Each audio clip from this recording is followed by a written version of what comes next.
Another day, another APU, and this time it's a good one, as after lots of searching I managed to get my hands on another 3400G. I promise I did not set out to make this video about memory compatibility, it just ended up that way because I can't help myself but go down these kinds of rabbit holes. But before all of that, let's have a look at today's PC, or at this point the PC's components. The motherboard is a rather bland but competent affair from Gigabyte in the form of a B450M DSH3, which I updated to the latest BIOS. The APU is the aforementioned 3400G. This time the PSU is a very nice 500W EVGA unit that supports a decent GPU when those are no longer worth their weight in gold, that is. And as a side note, the way the crypto market is going, it looks like the floodgate of cheap second-hand GPUs are about to be swung wide open. Anyway, next we have a 250GB Samsung 960 EVO M.2 drive, which I haven't made up my mind if I'm going to live in this system or not. So if you landed on this video from an ad listing and a different drive is in the description, then I changed it after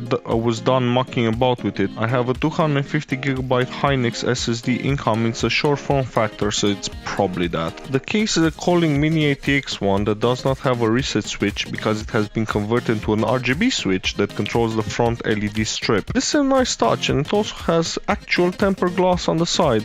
I don't really feel like criticizing this case too much, maybe because the cable management is very difficult without a modular PSU, or a cheaper one that will fit better with reduced connectors and wire gauges, stuff like that. But for the money, I don't think there is a lot out there that can beat it while new. I've also switched the 18mm fan it comes equipped with to 5 volts because there is no need for it to be at full blast, at least not without the GPU in there. The memory is a 16GB of 3000 MB transfer per second CL16 Oloy kit.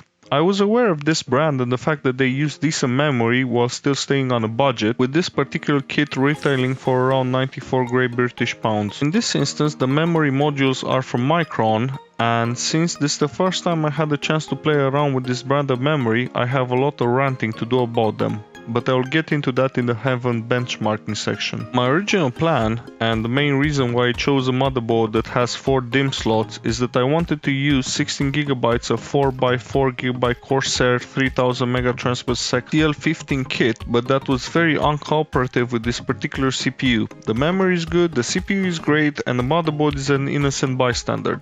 I tried to run the memory kit in my main PC that has an X570 unified at 5950X, and it worked great. So I swapped the CPU in this PC with a 3600 XT plus a GPU, and that worked too. So it was just this APU that wouldn't have it. So let me explain. There is no guarantee that an XMP certified kit will definitely work and be 100% stable. It is after all a form of overclocking. XMP is primarily an Intel certification, so in order to maximize your chances, especially if you're going for the more expensive speedier stuff, is to check the motherboard QVL, that is the qualified vendor list, and make sure that the kit you are planning on getting is on there and it is listed as working as it advertised speed with the processor you want, or at least the processor generation. Side note, the 3400G here, while being part of the Ryzen 3rd generation, actually makes use of 12nm Zen Plus cores and manufacturing, so when checking processor compatibility, make sure to check both 2nd and 3rd gen Ryzen, otherwise you might be out of luck. As a free piece of unsolicited advice, if you are not sure, it's better to ask on a forum or talk to your local friendly PC repairman, enthusiast friend, or whatever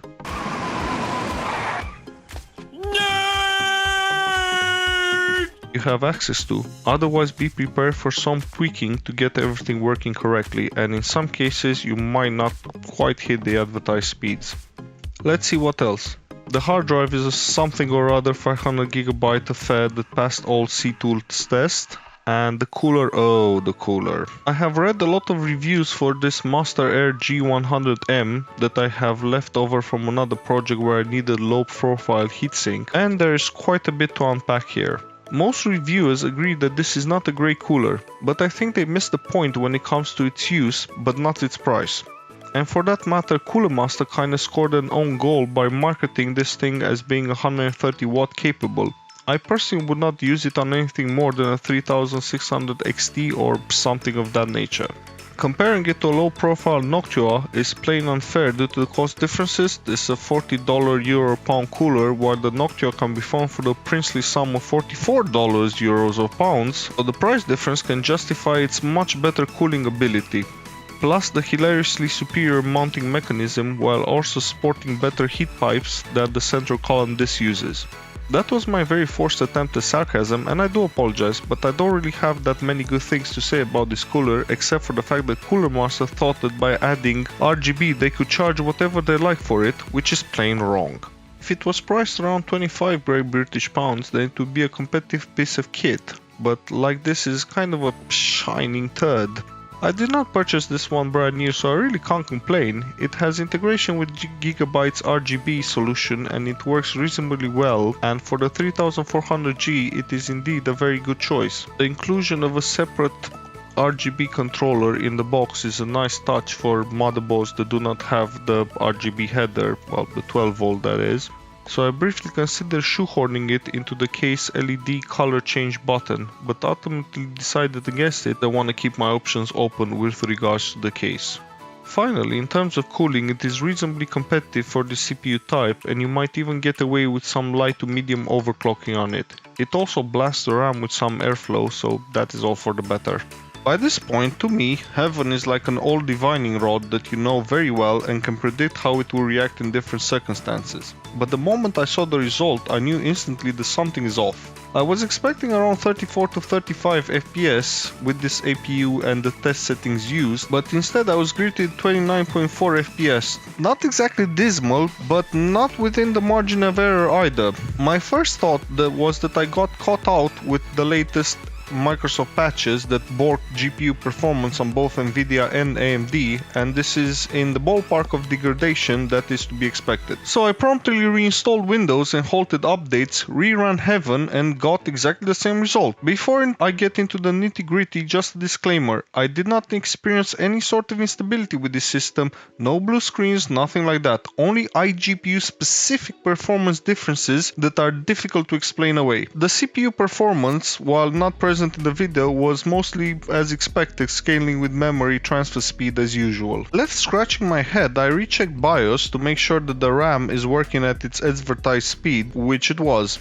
Then after a considerable amount of frustration, I swapped it with 2 sticks of 4GB Corsair memory. In this specific instance, the amount won't really affect Heaven, but I would not recommend running a PC with 8GB of RAM in 2021, no matter how fast it is. So I reran the test and boom, 24.5 FPS, exactly what I was expecting, and it only gets weirder from here. There's no way the switch from CL16 to CL15 is responsible for this kind of uplift in performance, and to make sure that that was not the case, I reran the test using the Corsair DIMMs but nerfed to CL16, and as expected I got 34.2 FPS. I don't really know what I did with that test result. I must have recorded somewhere, but you will have to take my word for it because I wrote it down in my little notepad. I still haven't managed to completely understand why the Oloy RAM kit posts lower than expected GPU scores, but I did decide to dig a little bit further, and I got a kit of 16GB of 2400 MT/s Samsung memory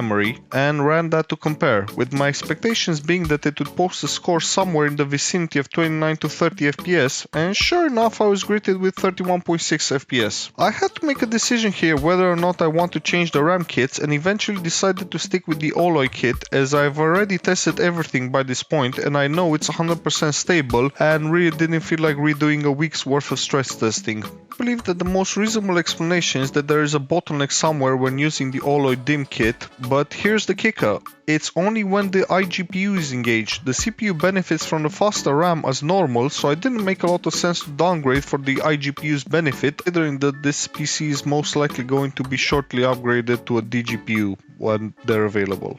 Now for what became for me the highlight of this whole investigation. The Samsung RAM kit is running at 3000 MT/s CL16 at 1.2 volts. Yes, that is correct, at JEDEC voltage. This is a happy accident as I loaded the 3000 megatransfer per second profile I was working on to get the Corsair kit to post successfully with 4 DIMMs, and it posted without me having to do anything to the voltage. But that being said, there is some strangeness in the Samsung RAM. For instance, in hardware info, one stick is identified as ECC while the second one isn't, and for this type of reasons, regardless of how rock solid is it in gaming, I am very weary of shipping a system out like this.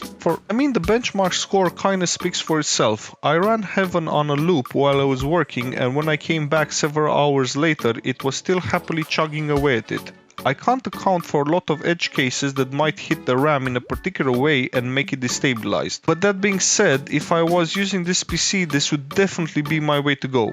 I tried my darnest to make it crash, and it was 100% stable no matter what I tried. I guess this RAM kit just won the silicon lottery, in a big way. So having enough of Heaven, from this point onwards all the tests will be done using the Oloy memory, except Cyberpunk, but I'll get to that later. Superposition is a much newer benchmark compared to Heaven, but is still built upon the same sort of engine, so like the former, it is a pure GPU benchmark. Here the 3400G did okay, posting 14.45 FPS on average, not exactly earth-shattering, but not bad either.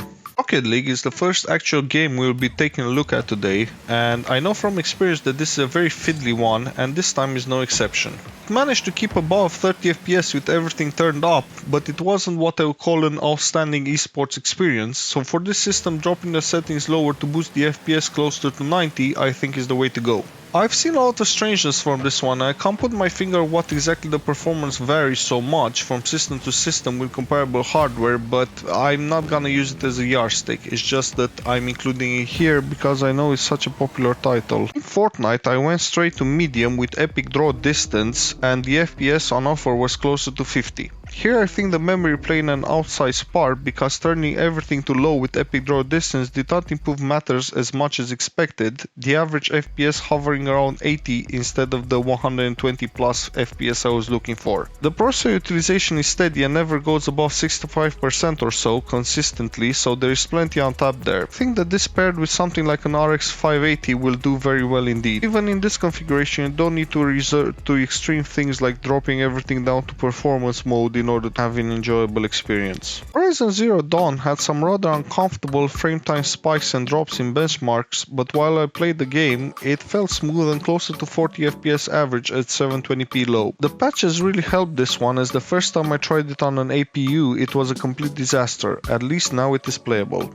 If I didn't know any better, I would say that Death Stranding is locked at 30 FPS with such minimal deviations. It has the same engine as Horizon Zero Dawn, so similar performance is expected here. I don't have anything bad to say about the experience, to be fair. I could see myself playing this for fun on this system. Assassin's Creed Valhalla does achieve 36 FPS on average and does much better during gameplay, so here I can say we have had a goodish result. It's only got an extra 3 FPS compared with the same APU and 2400 megatransfer per second memory, and it only actually matched the 3200G with 3000 megatransfer per second memory, but unlike those two examples, the frame pacing was much tighter, so there were no untoward spikes to ruin the experience. I was really looking forward to say that after loads of patches, Cyberpunk is now playable on an APU. And it sort of is, but in order to stay above 30 FPS at all times, Fidelity FX needs to be employed, making the whole gaming experience a bit blurry considering the starting resolution is 720p. I did try all the memory kits I had available in quick succession, and while the situation did improve slightly on the Samsung memory running at 3000 megatransfers per second, it was not enough. For instance, in the same spot, instead of dipping to 19 FPS, the dip was only to 22 FPS, which sadly still does not quite make it playable. I tried the Corsair kit, but trying to run Cyberpunk on 8GB of RAM is like pulling out teeth. It crashed and was annoyed at me for even trying. I know that 8GB is listed as the minimum, but since the APU also uses the same RAM for graphics memory, the actual available RAM drops towards 5GB or so. There is a discussion to be had about iGPU RAM allocation and usage, but this is for another day since this video is already way too long. And that's about it. I hope you enjoyed it and see you in the next one.